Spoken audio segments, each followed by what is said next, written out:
Okay. Good morning, good afternoon, and good evening, everyone. Hello, Vivian. So, Happy New Year, and it's time for us to meet again. Before we proceed, let us pay respect, pay homage to the Triple Gem together. นะโมตัสสะภะคะวะโตอะระหะโตสัมมาสัมพุทธัสสะนะโมตัสสะภะคะวะโตอะระหะโตสัมมาสัมพุทธัสสะนะโมตัสสะภะคะวะโตอะระหะโตสัมมาสัมพุทธัสสะสาธุ Hello everyone, my name is Pikuni or Aya Khemawangsi from Thailand, from Mahawanatutanka. Today is the first Uposatha day this year in 2024, right? So as the first Uposatha day, that's why I brought up this topic. I would like to talk about what's important in Buddhism. What's important in the Buddha's teaching, that is the Four Noble Truths. I believe that you all have heard about the Four Noble Truths and also the Four Noble Truths in detail as instructed in this one, MN 141, right? But it's another good opportunity for you all to re-listen to this sutta again. Okay? Hi Yankee Apple, hi Manao. So let's start together. As always, I have done the PowerPoint because it's in detail, so we need to, learn together and discuss together. This is the analysis of the truth or the Four Noble Truths in detail. It's from the Tipitaka Middle Discourse 141. And this is the link for you all that I'm gonna post in the comment section. So you can study together. The analysis of the truth. In this sutra, it happened near Varanasi. This sutra, the Ananta Thera said, so I have heard, at one time the Buddha was staying near Varanasi in the deer park in Isipatana, that the Buddha addressed Bhikkhu, Bhikkhuni, Upasaka, Upasika, or the lay people. And then the Buddha said, near Varanasi, in the deer park at Isipatana, the realized one, the perfected one, the fully awakened Buddha rolled forth the supreme will of Dhamma. And that will cannot be rolled back by any ascetic or Brahmin or God or Mara or Brahma or by anyone in the world. It is the teaching, advocating, establishing, clarifying, analyzing, and reviewing of the Four Noble Truths. So this is interesting.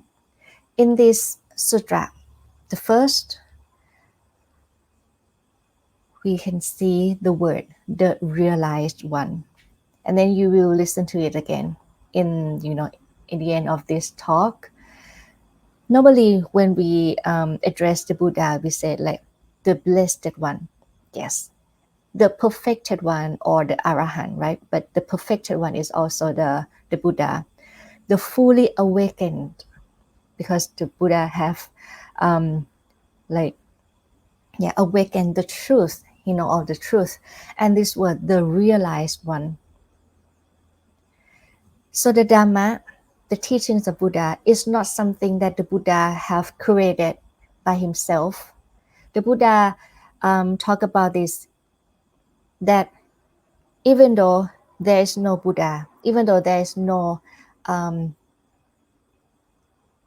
Kotama, right? Sakayaputta, yeah. Even though there's no him, the truth of this nature is gonna stay the same. It's gonna be the truth. And he's just the one who know the truth, who realize the truth, who awaken, fully awaken, that know that okay, this is suffering, this is ignorant delusion, this is like the cause of suffering and so on. So for me, when I read this, and I just feel like, yeah, this is like the good translation, the realized one, the perfected one, the fully awakened one. The Buddha wrote forth the supreme will of Dhamma, as you might remember in Dhammacakka Pavattana Sutta. And this will cannot be rolled back by anyone in the world. So this is the teaching, advocating, establishing, clarifying and analyzing, the reviewing of the Four Noble Truths. What for? You all know, right? The noble truth of suffering, the origin of suffering, the cessation or the end of suffering, and the path, the way, the practice that leads to the cessation of suffering. So when people talk about Buddhism as the cause and effect, so this is like, you can see the first noble truth is the outcome, right? Okay, there is suffering. And then the Buddha said, there is a cause, which is the origin of suffering. So you have the outcome, the consequence, the effect, and there is a cause. And also the cessation of suffering, there is the end of suffering. When there is suffering and the end of suffering, how to achieve it, how to end the suffering. Okay, the fourth one is the cause, the path, but here the Buddha said, he used the word Makka. Makka is the path, the way, or as this translation that I attached to you is the practice, something that you have developed that leads to the end of suffering. The Buddha said, Bhikkhu, Bhikkhuni, Upasaka, Upasika, or mendicants, you should cultivate friendship with Sariputta and Mokkallana, the two main disciples. You should associate with Sariputta and Mokkallana. They are astute, and they support their spiritual companions. Sariputta is just like the mother who gives birth, while Mokkallana is like the one who raises the child. Sariputta guides people to the fruit of stream entry, the first noble disciple. Mokkallana to the highest goal. Sariputta is able to explain, teach, assert, establish, clarify, analyze, and review the Four Noble Truths in detail.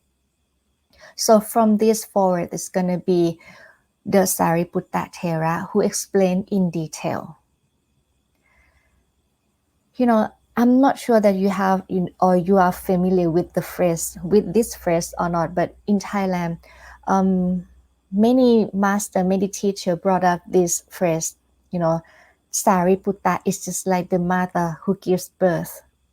For example, when anybody, they cannot reach to the Buddha, they cannot, go and ask the Buddha himself, but the Sariputta, maybe he can teach, he can, assert, clarify, and then with the explanation delivered by the Sariputta Thera, that person can,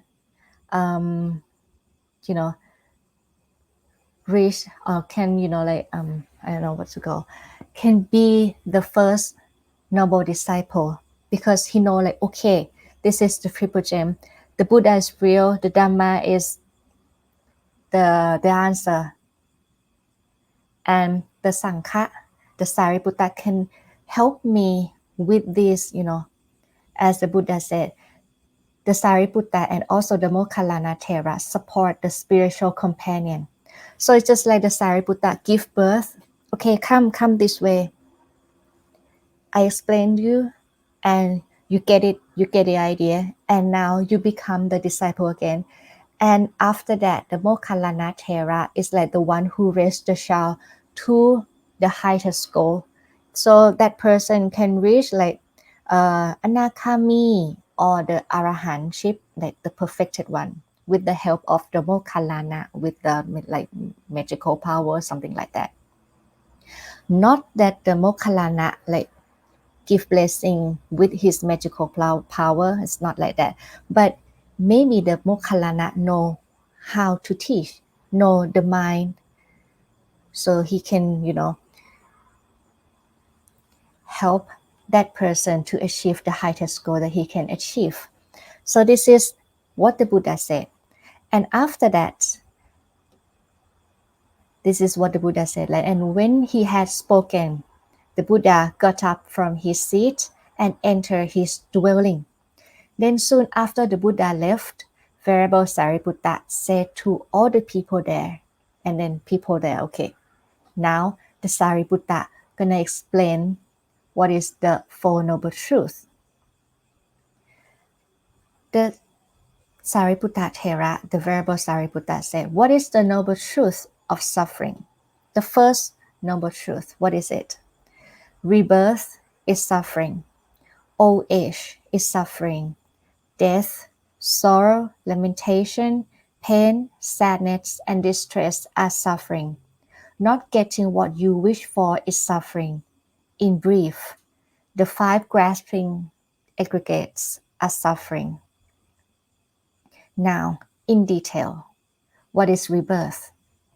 The rebirth, inception, conception.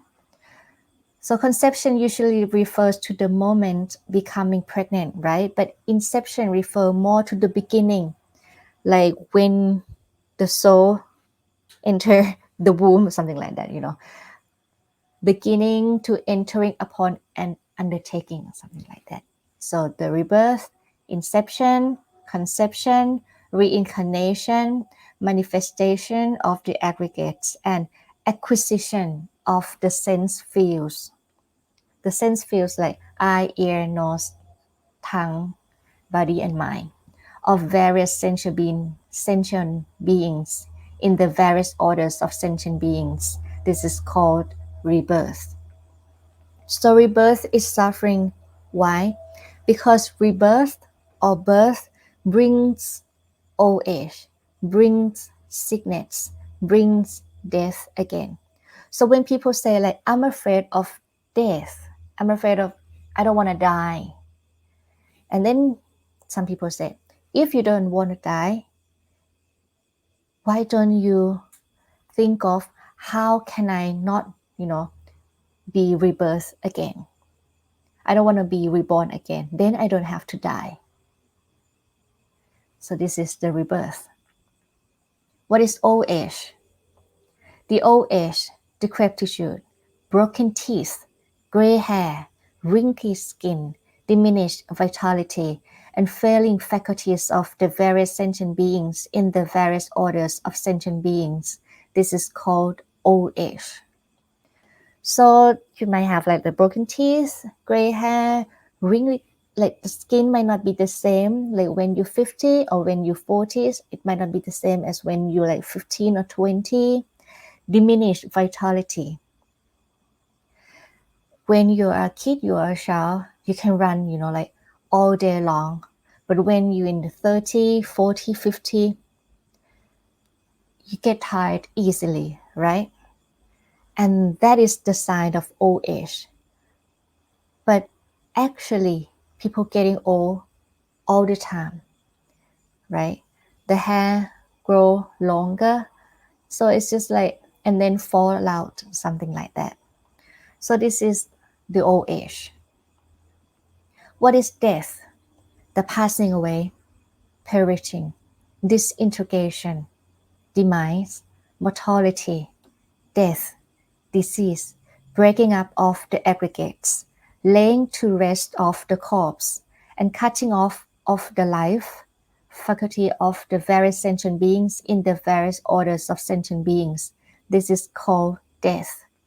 So you can see like it's just like the synonym and more like in detail, like passing away, yes, perishing, yes, demise, yes, death, it's just the same. Breaking up of the aggregates, it's just, And this one, cutting off of the life faculty. In Abhidhamma, they say like maybe sometime when you have no breath anymore, and then people, oh, this person is dead. But sometimes the life faculty, in Pali we call Chivittinsi, is still there. Gonna be maybe after that for a while, the life faculty, or maybe the soul get out of the body, something like that. So this is like the Sariputta Thera, the Venerable Sariputta, explained in detail. Next, what is sorrow? The sorrow, sorrowing, state of sorrow, inner deep sorrow. In someone who has undergone misfortune, who has experienced suffering, this is called sorrow. So for someone who has experienced suffering, obviously they're gonna encounter the sorrow. But you can notice in this vocabulary, gonna be like more in depth, right? Sorrow, sorrowing, state of sorrow, inner deep sorrow in someone who has undergone misfortune, who has experienced suffering. What is lamentation? The wail, lament, wailing, lamenting, state of wailing, and lamentation in someone who has undergone misfortune, who has experienced suffering. This is called lamentation. What is pain? Physical pain, physical unpleasantness. Maybe some people say like, no, I don't have pain, but it's just the feeling of unpleasantness, not satisfying, not pleasant. The painful, unpleasant feeling that is born from physical contact, that is called pain. What is sadness? It's different. Sadness is the mental pain, not from the physical, but pain inside, mental pain, mental displeasure, the painful, unpleasant feeling that is born from mind contact. When you think of something that is unpleasant, when you think of, the past experience that is like a trauma in your life, and you feel pain inside, mental pain. So this is called sadness. What is distress? The distress, state of stress, and distress in someone who has undergone misfortune, who has experienced suffering. This is called distress. What is not getting what you wish for is suffering. In sentient beings who are liable to be reborn, such a wish arises. Oh, if only we were not liable to be reborn, if only rebirth would not come to us, but you can get that by wishing. In sentient beings who are liable to grow old, of course we all are liable to grow old, fall ill, die, experience sorrow, lamentation, pain, sadness, and distress. Such a wish arises. Oh, if only we're not liable to experience sorrow, lamentation, pain, sadness, and distress. If only these things would not come to us. But you can't get that by wishing. This is not getting what you wish for is suffering. When you experience life, right? As I mentioned that when we are born, you bring sickness with you. You bring death with you because everyone who is born then gonna die eventually one day. And during this, like the journey of the life, you have to encounter with the sickness, with like heartbreak, with the physical pain, with the mental pain, with, I wish for something or you wish for this thing to happen, but you cannot get what you wish. Just like this one. When you experience like the sadness, the distress, the lamentation, and anything like that, and you wish like, I don't want to be reborn again, but you don't, like help yourself out from the samsara. You still wish, you still have the cause of suffering, so you are liable to be reborn, and then everything, the suffering, is gonna happen anyway. Talk about what you wish for. Remind me of this sutra that I'm gonna attach the link to you here.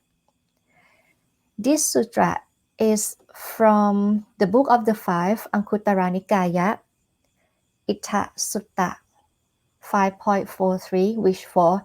The Buddha said there are these 5 things, householder, that are wished for, desired, agreeable, and rarely gained in the world.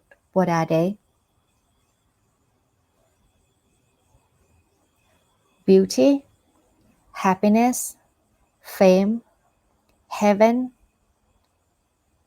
What is the other one? Oh, long life. The first one, long life, beauty, happiness, fame, and heaven.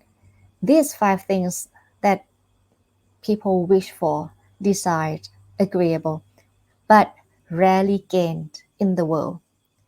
The Buddha said, these 5 things are not obtained by means of prayers or aspiration. You cannot wish for happiness to occur. You cannot wish for the beauty or the fame or the long life to occur. The Buddha said, if these 5 things that are wished for, are desired, could be obtained by means of prayers or aspiration, who here would be lacking in anything? Right? You cannot just sit in the room and then wish, may I live long.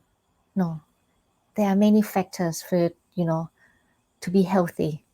May I have like the good complexion, or may I have the beauty? You cannot wish that and then you just sit and do nothing. Or the beauty cannot last, so you cannot wish to be as beautiful as you were in the 20s or something like that. You cannot wish yourself to be happy, because everything's gonna change. The happy moment's gonna change. It cannot last forever, right? You cannot wish yourself to be like famous by just wishing. And also heaven, you cannot wish, may I go to heaven, may I go to heaven, when you still do like bad conduct, you still like, cultivate unwholesome qualities. You cannot, when you cultivate unwholesome quality all the time, you cannot wish for the heaven. The heaven cannot be granted only by wishing. So, yeah, this is things that you can get that by wishing. And this is not getting what you wish for is suffering. Next, what is, in brief, the 5 grasping aggregates are suffering? They are the grasping aggregates that consist of form, feeling, memory, perception, and consciousness. This is called the 5 grasping aggregates are suffering, and this is called the noble truth of suffering. As you remember, we have the Dhamma talk in the topic of burden, Parasutta. The Buddha said, what is the burden? The burden is the 5 grasping aggregates, the 5 khandha, form, feeling, memory, perception, and consciousness that you hold on to. If you hold on to the 5 aggregates, it's called the 5 grasping aggregates, and it is the burden, and it is the suffering. Why? Because the form, feeling, memory, perception, and consciousness is just like the natural thing that arise and then pass away. It cannot last. So it's like the nature thing that it just arise and then pass away, arise and then disappear. But when you try to hold on to things that's gonna disappear anyway, to hold on to things that not gonna last, that is the suffering. That is the burden that you carry. I want to hold on to the good memory in the past, but it cannot last, right? You want to hold on, you want to cling on to the good thinking. I want to have the good thought all the time. No, it cannot happen like that because perception comes from, the contact, right? When you see good thing, then good memory occur, good perception, and then you think blah blah blah. And when you see another thing, bad thing, that you think that you have the memory that is bad, oh, bad, oh, another perception, another feeling arise. So you cannot really control it. If you try to control, if you try to cling on to the certain quality of it, that is the suffering. So this is the first noble truth in detail. Next, what is the noble truth of the origin of suffering? It is the craving, desire that leads to future lives. Because you're still craving, sometimes I wish maybe they're still craving, so they're still clinging. And when there's clinging, they're gonna be rebirth, they're gonna be I, me, my, and then gonna be, future lives. Mixed up with religion and greed, taking pleasure wherever it lands. That is craving for sensual pleasures, craving to continue existence. Maybe next life gonna be in heaven. Maybe next life gonna be richer. Maybe next life gonna be like famous and happy all the time, something like that. You still have a desire to continue existence, and also craving to end existence. I don't want to be that. I don't want to be the president anymore. It's too much work. I don't want to be the mother anymore. I don't want to be the student anymore. I don't want to do the project anymore. Or nirota tanha, or craving for the cessation of suffering. This is another cause of suffering. If you cling, if you crave, if you take pleasure in it, if you, with the desire. I know that it might sound weird, but you might say like, oh, then when I wish to attain the nibbana, nirvana, that is the cause of suffering, right? It is going to be the cause of suffering if you cling on to it, if you don't follow the Noble Eightfold Path, if you wish it to happen, if you like crave with the full desire, with delusion, with ignorance, not with the wisdom. If you wish for the nibbana with the wisdom, then you have to know that it depends on the cause and effect.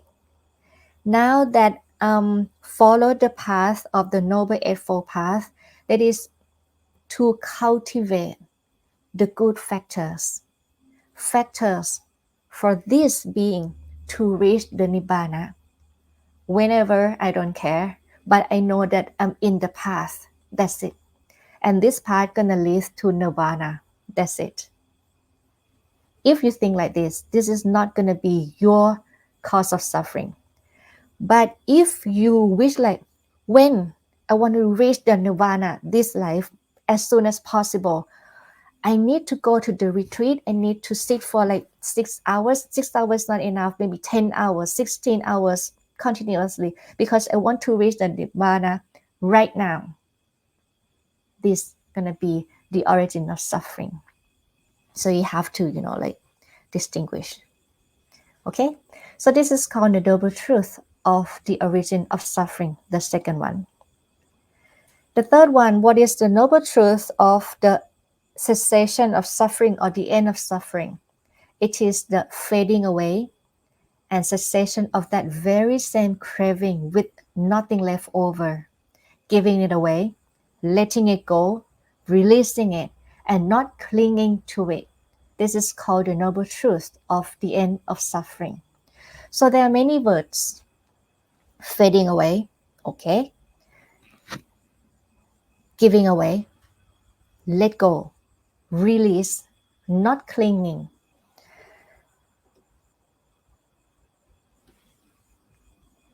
Sorry, it's just something in the eye. So this is the end of suffering. So you know that is suffering and the end of suffering. It's just like not cling and then let go of the craving. How? How to achieve this one? How to achieve the end of suffering? How to reach the goal that everyone in Buddhism love to go there? The Sariputta Thera here in this sutra say, what is the noble truth of the practice that leads to the cessation of suffering? It is simply the noble eightfold path, that is, right view, right thought, right speech, right action, right livelihood, right effort, right mindfulness, and right concentration. Sooth asks here that is relevant to this. I'm gonna talk about this, How does following the Noble Eightfold Path allow for letting go of five aggregates? Okay, then we're gonna discuss about this. The first one, what is the right view? Knowing about suffering, the origin of suffering, the end of suffering, the way, the path that leads to the cessation of suffering. This is called right view. So the first one, the Buddha talk about the wisdom. The right view is the wisdom.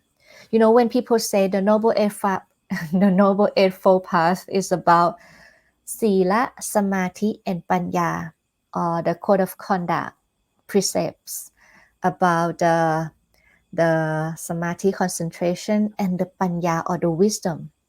The first noble truth is the wisdom, the right view. So the first thing, if you have the right view, so you know what is good, right? Know about suffering. Okay, this is suffering. Okay, this is the cause of suffering. Clinging on to the five aggregates is the suffering. It's the cause of suffering. By letting go, by not clinging on to it, is the end of suffering. If you have the wisdom, if you don't have the knowledge like this, then you can bit by bit let go of the five aggregates, because like when you cling on to it, suffering. When you let go, not suffering. So the first one is the wisdom.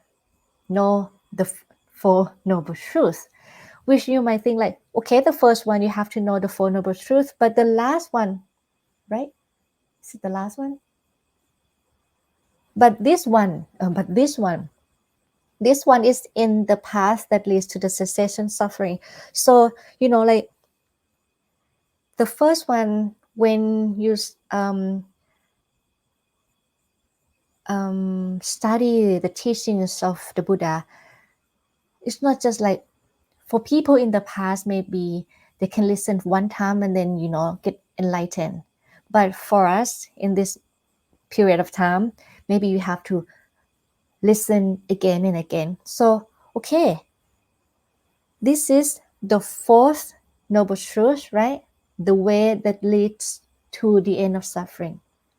And the first one of this category, the right view, is to know the Four Noble Truths again. So you have to like relearn, listen, learn, and then contemplate and then reflect it over and over and over until you have the right view. Oh, now I get it. And when you have the right view, it's going to lead to have the right thought, the right speech, and the life action. When you have the right mindset, I think, the right view, then like this is what you should do, this is what you should not do. So the right thought is the thought of renunciation. Try to get out of the sensual pleasures, because the sensual pleasure, it gives the happy moment that's gonna last just a brief moment, right? For example, when you have to wait for the queue in the restaurant for like an hour, and then you eat, cannot be longer than an hour, then you feel full, I cannot eat again. And Sometimes when people like wait for an hour to eat just one meal, that happy moment does not last long. But if you take the path that renunciation, try to get out of sensual pleasure, then you know like the inner peace, the the contentment here that you receive is greater for one example. So the thought of renunciation, goodwill, and harmlessness, this is called right thought. When you have the right view, you have the right thought, and then right speech. It's just like the process here, right? When you have the right view, and then the right thought, and then delivered through speech. What is the right speech? Refraining from lying, divisive speech, like you try to make two groups of people, dispute or to, quarrel or fight or with like don't understand each other, something like that. I don't know, the vocabulary. Divisive speech, harsh speech, and talking nonsense. This is called right speech. The right action, right view, right thought, right speech, and then right action. What is it? Refraining from killing living creatures, stealing, and sexual misconduct. This is called right action. So if you notice here, if you have the right view, this is the wisdom, right? The right wisdom.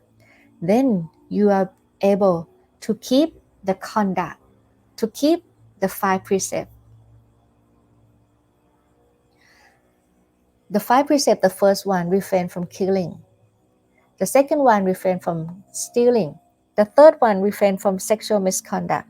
The fourth one, refrain from lying.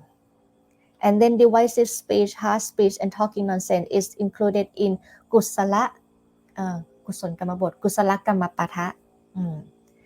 And then the fifth one here, refrain from taking like the alcohol beverages, right? Because why? Because it makes you not mindful. It makes you careless. And when you're careless, then you can do number one and number one to number four. Like you can, kill, steal, have the sexual misconduct, and then tell lies. Okay? And what is the right livelihood? When you do the job, do the career, or do any task, it is when a noble disciple gives up the wrong livelihood and earns the living by the right livelihood. This is called the right livelihood. So the Buddha give like the broad explanation. So how do I judge like this is the right livelihood, the right career, the right work for me or not? There's the way to determine. That is, when you work, you have to have the right thought, the right speech, and then the right action. So if you have the right thought, the right speech, the right action, then automatically you're gonna have the right livelihood. In case that when you work, you're gonna have the right livelihood. And then what is the right effort? The first one is when you generate enthusiasm, tries, make an effort, exert the mind, and strive so that bad and skillful qualities don't arise. The first one, you make an effort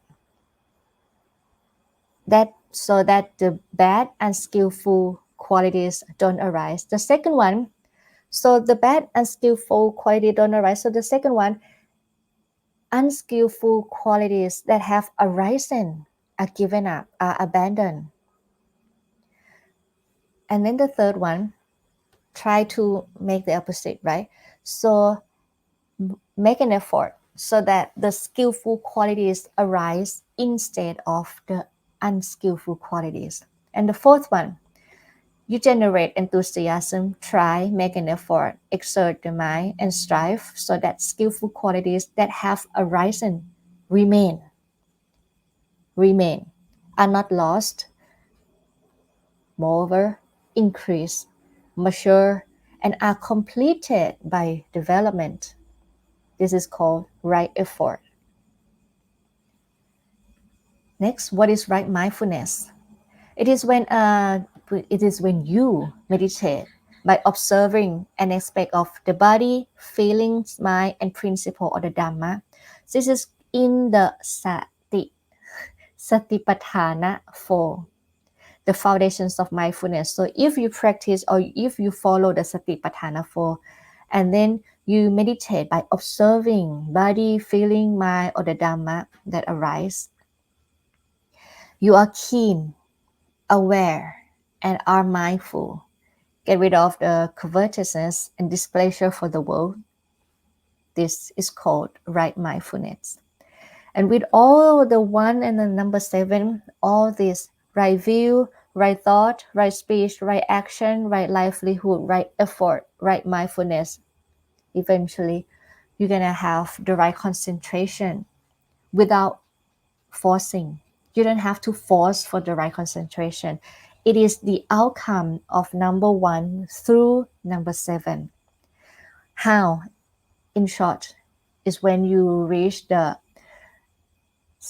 from the first jhana to the fourth jhana. It is when you quite secluded from sensual pleasures, secluded from unskillful qualities, from the any hindrances, enters and remain in the first jhana, which has the rapture, bliss, born of seclusion. While placing the mind and keeping it connected, you still have the vitakka vichara. This is in Pali word. As the placing of the mind and keeping it connected are stilled, they enter and remain in the second jhana, which has the rapture and bliss born of concentration, with internal clarity and mind at one, without placing the mind and keeping it connected. The second jhana, you don't have vitakka vichara. And with the fading away of rapture, no more piti, they enter and remain in the third jhana, where they meditate with equanimity, mindful and aware, personally experiencing the bliss of which the noble ones declare, equanimous and mindful, one meditates in bliss, giving up pleasure and pain, and ending former happiness and sadness, they enter and remain in the fourth jhana. So in the fourth jhana, no more happiness, no more sadness, no more like pleasure or pain. With pure equanimity and mindfulness, this is called right concentration. This is called the noble truth of the practice that leads to the cessation or the end of suffering.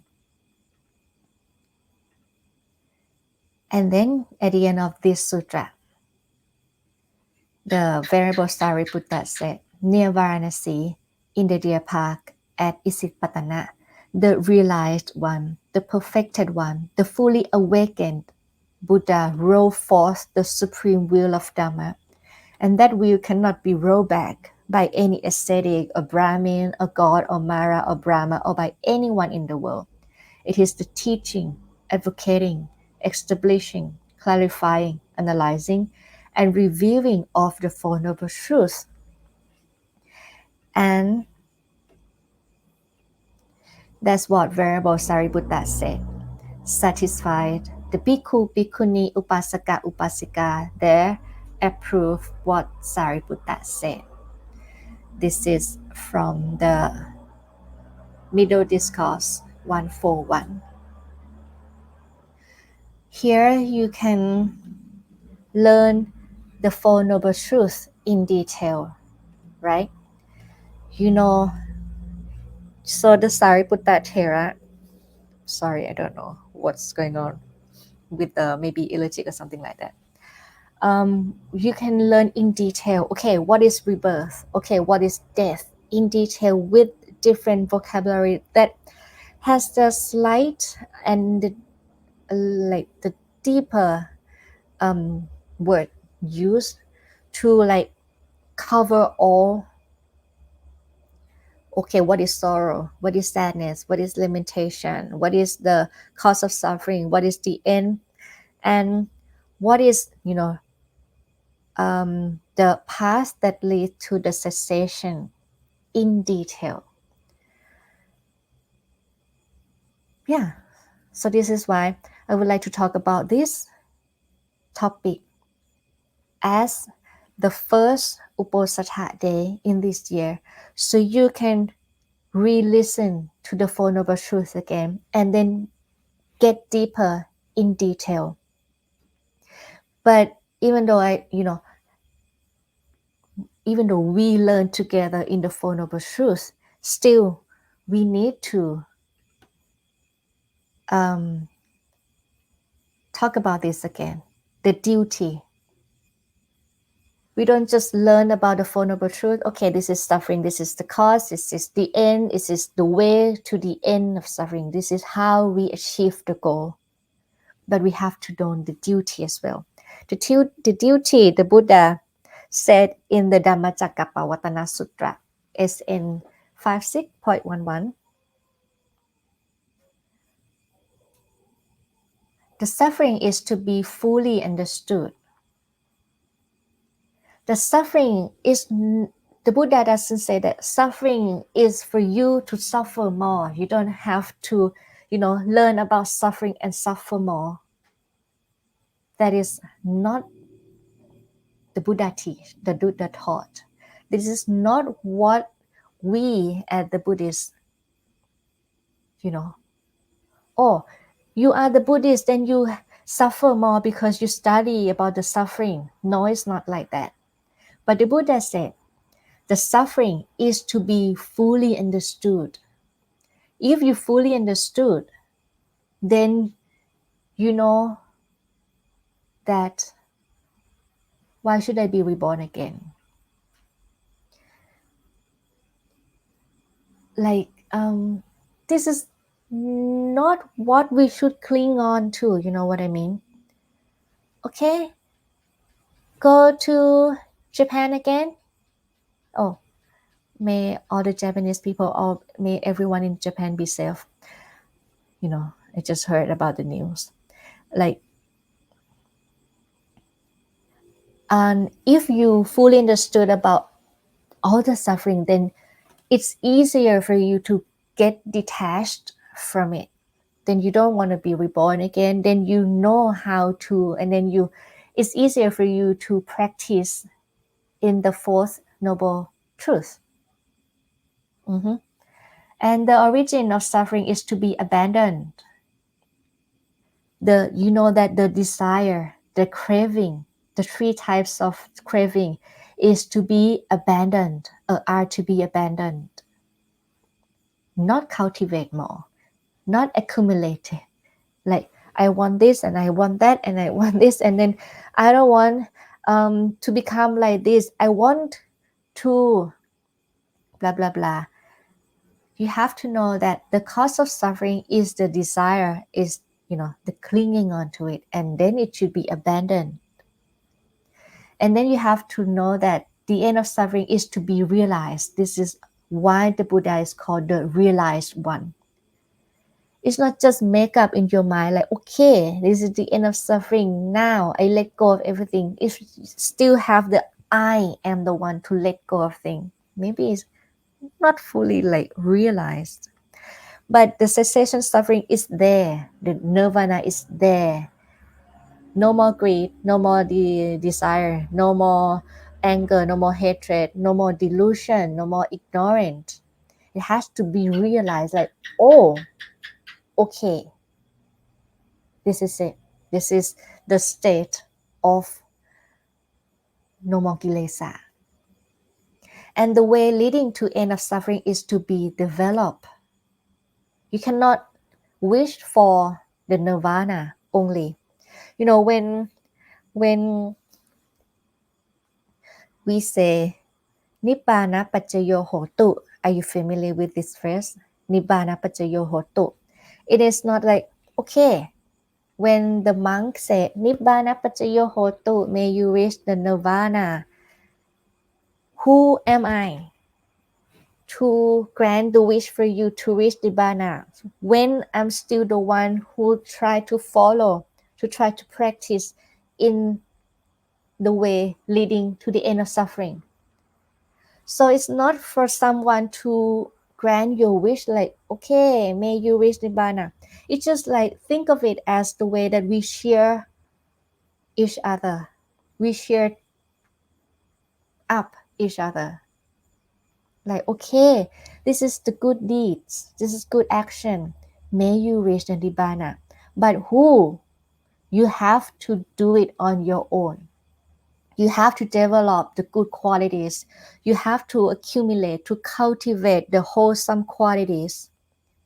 You might think this is like how to cultivate more atta or more self, right? No, it's not like that. Maybe think of it like use the self to get rid of the self. Use the, we have in one sutra, use the mana to get rid of mana. For example, that person can attain the arahantship, can be the perfected one, so I can be the perfected one as well.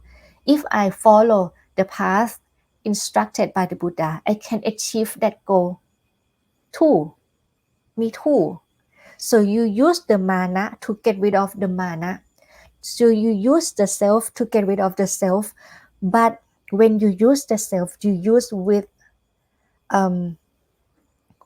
mindfulness, not be overwhelmed with the self. You know what I mean? If you get stuck in the self, that is not the way. But use it as an equipment. For example, there's one sutra that in order to reach another shore, you have to make the boat. Yeah, the boat, right? Yeah, something for you to, take you to another shore, to cross the river. So you have to, cultivate wholesome qualities, get rid of unwholesome qualities, the right effort. Have to do it, okay, I follow the path, something like that. And then you yourself is the one to row the boat. Once you reach another shore, don't cling on to it. Sapphe dhamma nalang aphinivesaya. Just all of them just cannot be cling on to. And should not be cling on to, because once you reach the shore, what to do with the boat? You cannot carry the boat on your shoulder, right? You have to, okay, leave it here, leave it to the shore, and then you go on with the journey without carrying it. So okay, it's just like one more example, just like when you want to succeed in the marathon, you have to earn it by yourself, right? You cannot like, okay, can you um, do the marathon for me and then give me the medal? No, it's not like that, right? You have to earn it yourself. You have to do it on your own. You have to develop just like this. You have to develop. You have to practice. You have to follow and be in the path to the end of suffering. It's just like when you do the marathon. When you do it, you use the self.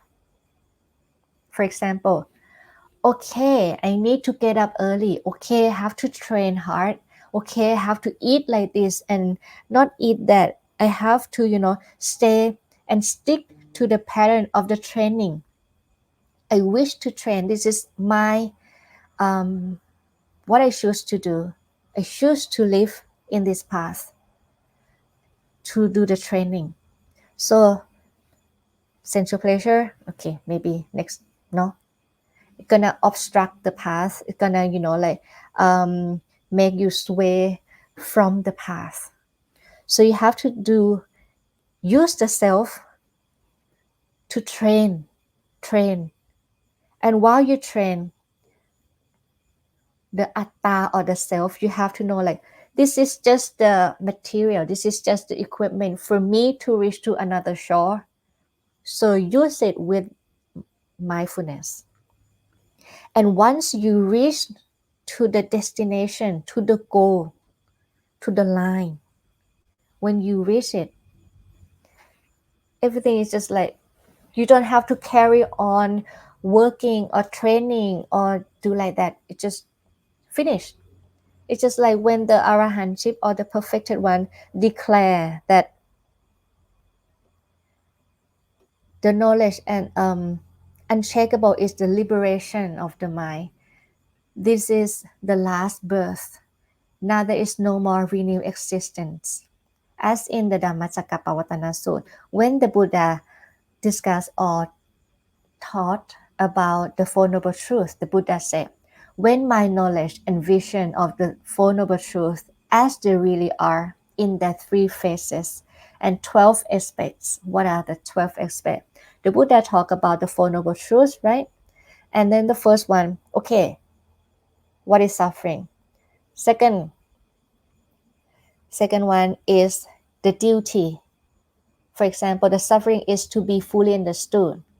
And the third one, the Buddha have fully understood. So this is the three phases with the Four Noble Truths, so there are 12 aspects. When this was thoroughly purified in this way, then I claim to have awakened to the unsurpassed perfect enlightenment in this world with its Deva, Mara, and Brahma, in this generation with its ascetic and Brahmins, its Deva and humans. The knowledge and vision arose in me. Unshakable is the liberation of my mind. This is my last birth. Now there is no more renewed existence.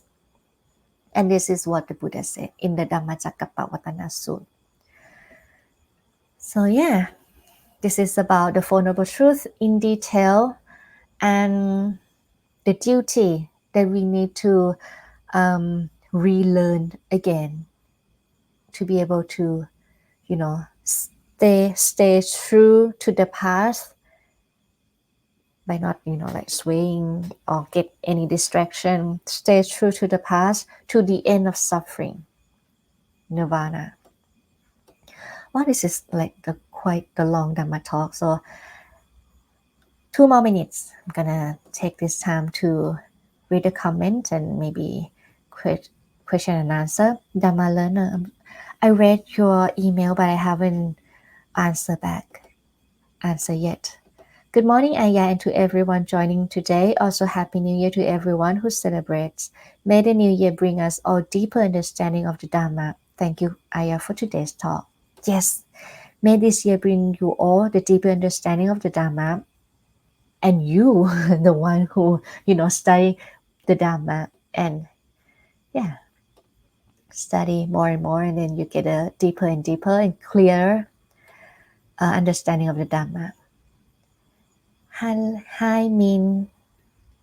Hi, Krishna Dalami. Hi, Pumika from New Jersey. Hi, Nivanshan from Nepal, Buddha's birthplace. Hi, Bhikkhu Chittavara. Namaste. Namaskara. Hi, Sooth. Sooth said Happy New Year to all Kalyana Mitta. Hello. สวัสดีค่ะคุณวิทวิน Hi, Jia. Hi, Gregory. Thank you for teaching, Aya. Niranjan asks, am I correct? In the fourth stage of Shana, the respiration will be completely stopped for 7 days? No, not for 7 days. The fourth Shana, no more pleasure, no more pain, no more, right? It's just the pure equanimity, pure one-pointedness of mind. And I'm not sure, but in this period, in this stage of the Shana, you cannot sense the breathe in, breathe out anymore.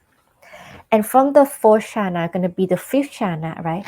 The fifth, sixth, seventh, and eighth Shana is the Arupa Shana, no form. So no form. So in the fourth jhana, no more. You still breathing, but you cannot sense the breath. But not gonna be for 7 days. For some people who stay in the arupa jhana, no form.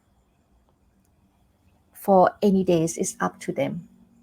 But for some people, no more breath for a certain period. And when they get out, or not get out, when they're out of the fourth jhana to the third jhana, it's just the same. You feel the breath again. So it doesn't mean that you have to, like for 7 days, not like that. During the period that you stay in the fourth jhana and then the arupa jhana. Mhm. Johan asks, does dwelling in jhana create good dharma? Actually, in the jhana, create good dharma.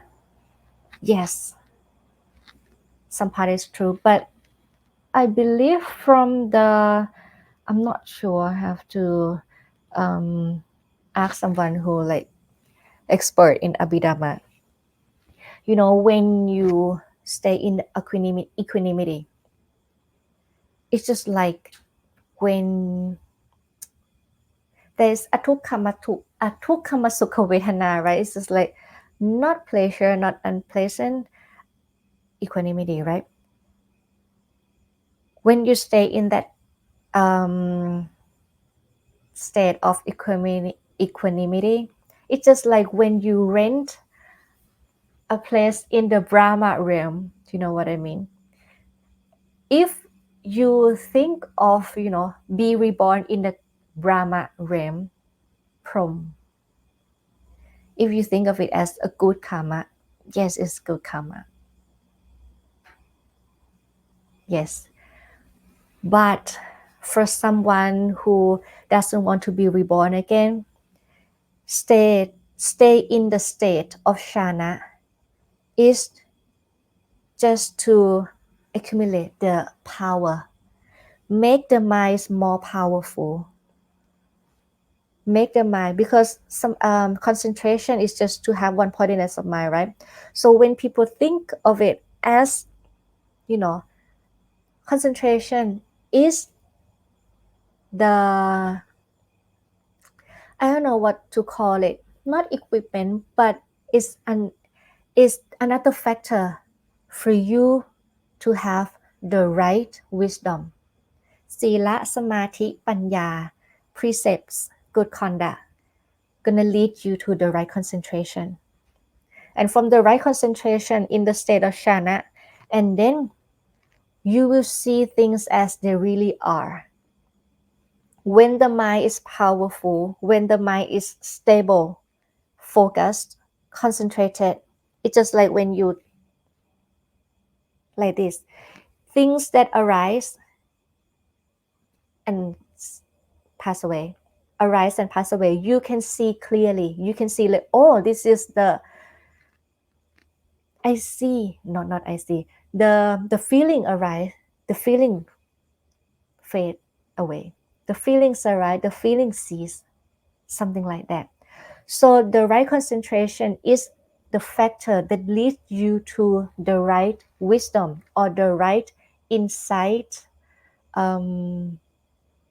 Wisdom. That's it. So you are, you unable to reach the state of, to see things clearly as they really are. You cannot achieve that without the one pointedness of mind. Because just like when you do this, you cannot see clearly, right? Oh my God. You cannot see clearly because it's blur. When you have the monkey mind, many things going on in the head, the memory, the perception, the thinking, the many things going on. You cannot see that is arise and cease. You cannot see that. But when you are focused, stable, still, you can see things as they really are. Anicca, Dukkha, and not self, anatta. It is the good karma. Yes, but Think of it. Now think of it. Because if you think like, oh, state of Shana gonna be the good karma, then I should have the Shana. Maybe the first Shana is not enough. Maybe the fourth Shana, maybe the eighth Shana in the eighth Shana. I don't want you to stuck with the concept of Shana. Think of it as just like another factor to the wisdom. The first Shana is okay. Is actually you can reach the arahantship even though you reach the first Shana. Why the Buddha doesn't add the fifth and to the eighth Shana in the right concentration? Why? Because when you have like the no form Shana, nothing's going on inside. No form. It's just like, oh, good, equanimity, equanimity, equanimity, equanimity. You cannot see anicca dukkha anatta until you out of the Shana and you're like, oh, this is so good. And then Rupa Shana, you still have craving for Rupa Shana or for the form, for the Shana. If you still have craving for the Shana, you're still the Anakami. But you can get rid of the craving for the Shana, then Arahant. Okay. Suchi asks, Aya, is Satipatthana 4 ways of meditation practice? It is the way to meditate. When you focus on the bodies like Kaya, yeah, Anapanasati or it's included in the Satipatthana 4, so it's good for you to learn. Smiley Lane says Satu, Satu, Satu. Pumika said blessing. Hello Pili. Hello Anushit. Hello Pumika said thanks for beautiful teachings. Amaranta say hello. Shayanta say happy healthy new year. Aya. Greg said, I think I remember that the Buddha said that the human realm is the best place to be reborn in because it was most conducive to studying and practice the Dhamma. Did I remember that right? Actually, yes. The lower realm, hell, animal, the four lower realm, not a good place to go because you get all the bad consequences that you have done, right? You just suffer all the time. In the heaven or in the Brahma realm, heaven and Brahma realm, you get only the good consequences that you have done in the human realm. So all the good thing, all the sensual pleasure, what you wish for, you can get. You always beautiful and always healthy or something like that, and you live long. For example, in the Abhidhamma said, the first heaven 50 years in the human. It's just one day and one night in the first heaven. 100 years of human life is one day and one night in the second heaven. So they live long. Even, the Brahma just like forget about it. So you cannot learn anicca dukkha anatta. You cannot learn the truth. And you're gonna stuck in the samsara when the consequence that you've done is gone. Then you have to be reborn again. In the lower realm or in the human realm, it's up to your actions when you are human. It's up to, So even though the heaven and the Brahma live long and happy, it's not gonna last. But when you are human, you can now choose to go up, to go down. When you do bad things, bad conducts, kill people, blah, blah, blah, then you go down. And when you cultivate like unwholesome qualities, like over angry, greedy all the time, go down. But when you do the the right effort, you do the good karma, you give the offering, you meditate, you give offering, you happy, you do the loving kindness, you kind, you know, compassion and things like that, the good karma, you're gonna have the good consequence, and it's gonna make you, you can choose to go up to the heaven or to the Brahma realm, but it's not gonna last forever. What you did wrong in your human life, you're gonna get it anyway, and then reborn again in the lower realm. So the Buddha is the one who realized the truth, and the one who instructs us all to, no, heaven is not the best place to go. The Brahma realm is not the best place to go. What you should go is to nirvana, out of this samsara, get out of its cycle of rebirth. So when you have the human, you are considered as the human, it's your decision to go, like where to go. Up there, down there, or out of samsara.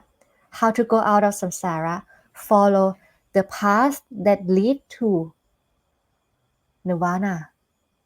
That's it. Okay, Kit say thank you, Aya. Sujit say thank you. Vivian say thank you, Aya, and best wishes. Alexandra say hello. Can you say something about the balance of right effort in Sutta MN19? The Buddha divided his thought into wholesome and unwholesome. His body became tired when he was practicing. How can we practice without become tired? I don't recall the Sutra MN19, so I'm not sure what's in there. But maybe we can discuss next time. But I'm gonna answer to this question. How can we practice without become tired?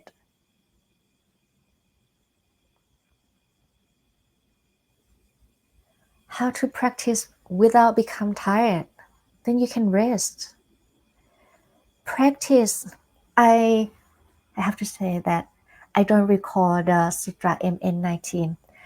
I'm familiar with the balance of right effort, but I cannot, give the answer now because I didn't read it through. I cannot record it in whole. So when you practice and you become tired, maybe ask yourself, maybe you decide to achieve something or not, right? If you have the desire to achieve something, then you struggle. Then you I want to do that. I want to do that. Maybe more and more. And when you become tired, maybe it's not the good practice because you practice with desire to achieve something, aren't you? Maybe you have to you can you can rest. You don't have to sit cross leg to meditate. Whenever you do in your daily life, when you clean the dishes, when you do the laundry, when you drive, when you do any chore in your life, in your daily life, you can do it with mindfulness. And that may be, and then you can rest. Don't torture yourself too hard because the Buddha said, torture, tukkalakiriya, is not the way to end a suffering. And when you, spoil your body, spoil the mind, spoil kilesa, unwholesome qualities, it's not the end of suffering. So you have to balance. J. Bowen said, does craving to continue existence and craving to end existence also include wanting or not wanting? Yes, it's another translation. To be in certain state of being while alive, or is it only talking about existence after death? No, it's not about mainly, not solely, not only about existence after life, but also about now. I want to become this. I want to have this. This is craving too, the second type of craving. I want to not become this. I want to not have it. But people don't say that, right? I want to not be a president. don't we don't say that. We say, I don't want to do this project. I don't want to talk to you. I don't want to, I don't want to die. So some people think like, oh, this is not the cause of suffering because I don't want to. No, it's not that. I don't want to die is I want to not die. So this is the third type of craving. So it's not solely or only about the life after this, but about, in this life as well. Want to do something, want to become something, or want to not do something, want to not become something as well. Okay? So yes, for Alexander, practice without become tired. So you practice with, let go of.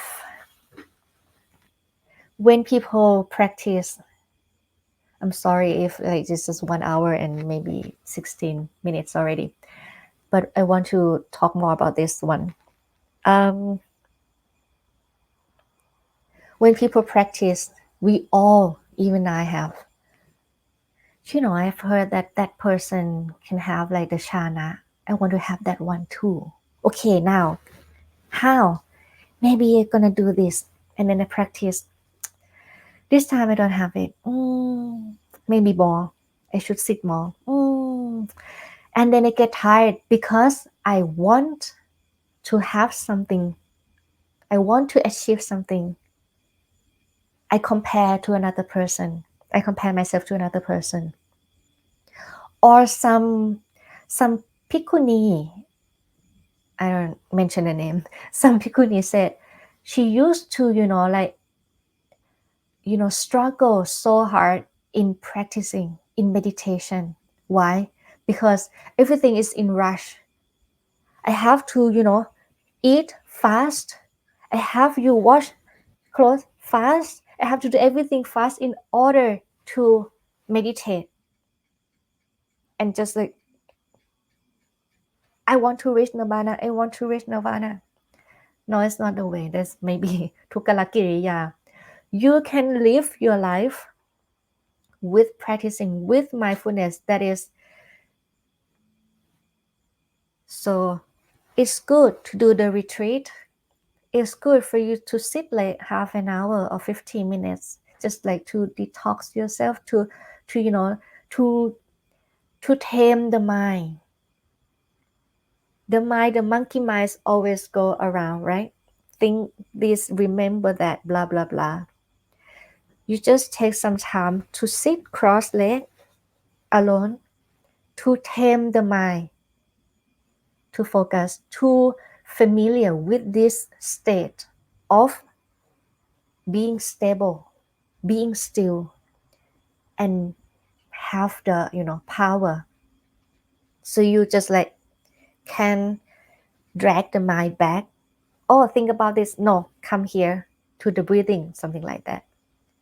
It just, you can sit cross-legged, just think of it as the way to tame the mind only in this specific, only this period of time. But it doesn't mean that you practice 30 minutes a day and you just like, be monkey mind all day long, 23 hours and 30 minutes. Not like that. You just tame the mind only this specific, only this period of time, and then still continue to practice it in your daily life with whatever you do. When you eat, don't have to rush to sit cross-legged and meditate.